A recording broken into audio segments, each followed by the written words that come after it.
Sunny M കബിക്കാടിനെ Dalit ചിന്തകനും Jamaat-e Islami സഹയാത്രികനുമായ അദ്ദേഹത്തെ പറ്റിച്ചു എന്ന് പറയേണ്ടി വരും. കാരണം ആന കൊടുത്താലും ആശ കൊടുക്കരുത് എന്നുള്ള ആ ഒരു ക്ലീശേ പ്രയോഗം അന്വർത്ഥമാക്കുന്ന രീതിയിലുള്ള ഒരു നടപടിയാണ് ഇപ്പോൾ കോൺഗ്രസ് സ്വീകരിച്ചിരിക്കുന്നത്. വൈക്കത്ത് മത്സരിക്കണം നിങ്ങൾ സമീപിക്കുന്നു അദ്ദേഹമാണെങ്കിൽ മനപ്പായസം ഉണ്ണുന്നു.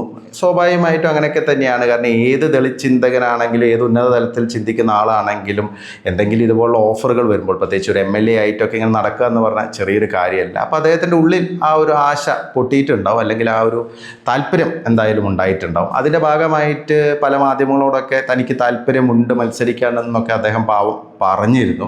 അതുമാത്രമല്ല, ഇടതുപക്ഷക്കാരനാണ് ഞാൻ എന്നുള്ളൊരു വിചാരമുണ്ട്, എന്നാൽ അങ്ങനെയല്ല, ഞാൻ കോൺഗ്രസുമായിട്ടും നല്ല ബന്ധത്തിലാണ്, കോൺഗ്രസ് പാർട്ടിയുടെ ഭാഗമാകുന്നതിൽ എനിക്ക് യാതൊരു പ്രശ്നമില്ല എന്നൊക്കെ പറയാനൊക്കെ സണ്ണി എം കബിക്കാട് ശ്രമിച്ചിട്ടുണ്ട്.